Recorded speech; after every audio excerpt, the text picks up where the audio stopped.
Well, a political dogfight has erupted over Samajwadi Party chief Akhilesh Yadav's backing Jinnah remark. Well, UP Chief Minister Yogi Adityanath has lambasted Akhilesh for comparing Jinnah to the country's Iron Man, Sardar Vallabhbhai Patel.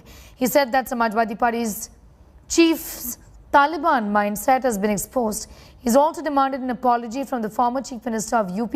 Akhilesh Yadav had compared Sardar Vallabhbhai Patel, Mahatma Gandhi and Jawaharlal Nehru with Pakistan's founder Muhammad Ali Jinnah while addressing a public rally in Hardoi on Sunday. Akhilesh said Patel, Gandhi, Nehru and Jinnah studied in the same institute. He also further added that all of them became barristers and fought for India's independence. Yadav also asserted it was Iron Man Sardar Vallabhbhai Patel who imposed a ban on the RSS. The SP chief's comments did not go down well with the BJP. The Saffron Party has condemned Akhilesh's statement and said the country considers Muhammad Ali Jinnah as the villain of the partition. Sardar Patel जी,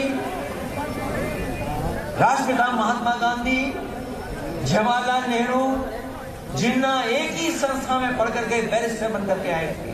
उन्होंने आजादी दिलाई।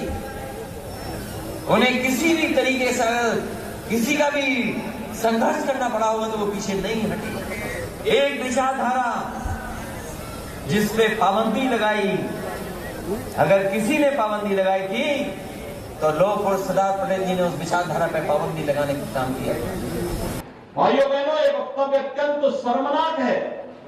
सरदार वल्लभ भाई पटेल भारत की एकता और अखंडता के आधार हैं, उसके शिल्पी हैं। तो उनका वह विभाजनकारी मानसिकता एक बार फिर से सामने आ गई जब उन्होंने सरदार पटेल को जिन्ना के समकक्ष रख करके देश तोड़क जिन्ना को महिमामंडित करने का प्रयास किया है।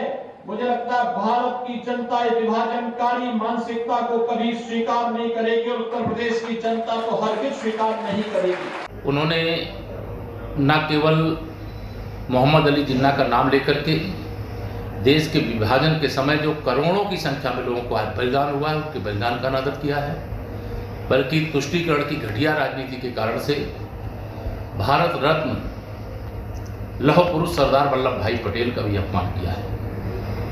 एक ही विद्यालय में पढ़ने के बाद एक ने देश का विभाजन करवाया और एक ने देश को जोड़ने का काम किया। ये समाजवादी पार्टी नहीं, नमाजवादी पार्टी है। उन्हें तत्काल देश और प्रदेशवासियों से माफी मांगना चाहिए। समाजवादी पार्टी के मुखिया ने, जिसने देश के टुकड़े किए हों विभाजनकारी जिन्ना को, और राष्ट्रपिता महात्मा गांधी, लौह पुरुष सरदार वल्लभ भाई पटेल और नेहरू जी से मिला दिया। उनकी विचारधारा से मिलाकर वो उन्होंने ये बता दिया कि अभी देश के अंदर ऐसी विचारधारा के लोग हैं जो भारत के टुकड़े करने वाले लोगों के साथ खड़े दिखाई देते हैं। ये समाजवादी नहीं है, ये जिन्नावादी सोच है और इस सोच से पूरे देश के लोगों को बचना होगा और उन्हें पूरे देश से माफी मांगना चाहिए कि देश के महापुरुषों का अपमान किया है, जिन्ना जैसे ऐसे आदमी को मिलाकर जिसने देश का विभाजन किया हो। For the sake of their vote bank politics, it is shocking to note that Mr. Akhilesh Yadav has actually sought to compare Muhammad Ali Jinnah, who was responsible for the partition of India, to Sardar Vallabhbhai Patel ji, who worked to unify India. Yogi Adityanath ji has correctly said, Mr. Akhilesh Yadav should apologize. It's a most unfortunate and completely condemnable comment. तो अखिलेश यादव को ये समझना चाहिए कि अगर वो इस तरह की बात करके समझ रहे हैं कि कोई तबका या कोई हिस्सा या कोई वोटर इससे खुश होगा, वो तो गलती कर रहे हैं। उनको अपने एडवाइज़र्स को चेंज करना चाहिए या ख़ुद को उनको पढ़ना भी चाहिए। ये बात बिल्कुल सही है कि पाकिस्तान के क्रिएशन में मोहम्मद अली जिन्ना का सबसे बड़ा रोल रहा है। अब उसके पीछे क्या क्या है, तारीख़ में जाएंगे तो बहुत लंबी तारीख़ जाएगी, मगर ये इस्तेमाल करना और ये कहना है, ये तो अखिलेश यादव को मैं समझता हूँ कि उनको दोबारा कोई हिस्टोरियन के पास बैठकर हिस्ट्री पढ़ने की उनको ज़रूरत है। नहीं, जिन्ना मोहम्मद अली जिन्ना चूँकि देश विभाजन के दोषी माने जाते हैं, उनका गांधी जी और पटेल के साथ उल्लेख करना उचित नहीं। Well, the biggest shocker from Samajwadi Party ahead of the UP elections, former Chief Minister and Samajwadi Party Chief Akhilesh Yadav has confirmed and he will not be contesting the assembly polls early next year. He also said that an alliance between his party and the Rashtriya Lok Dal for the polls has been finalized. On chances of taking Uncle Shivpal Yadav's Pragatishil Samajwadi Party along in the polls, he said that he doesn't have any problem going ahead with the idea. Akhilesh Yadav's media consultant also took to Twitter and said the BJP will be routed in the next election. He further added that the party is going to be taking a final call on whether Akhilesh is going to be fighting UP polls or not. Earlier, Samajwadi Party had announced its decision not to align with any major players for the assembly elections.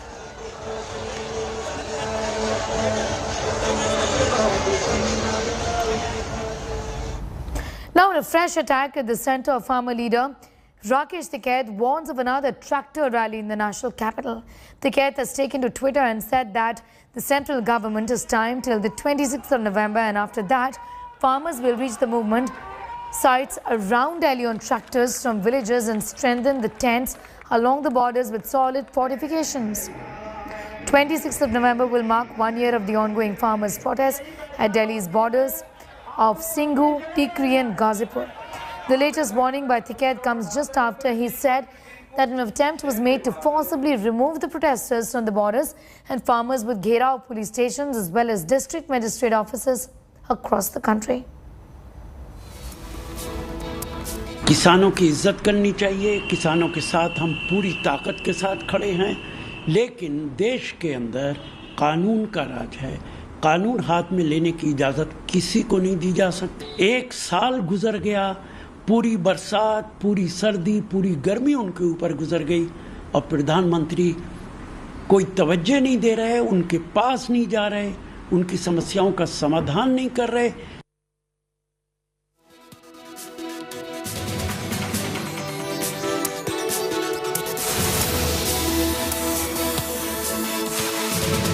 इस तरह की अराजकता जो है और उसका जो उसके बारे में कहना और इशारा करना मेरे ख्याल से वो शोभा भी नहीं देता है।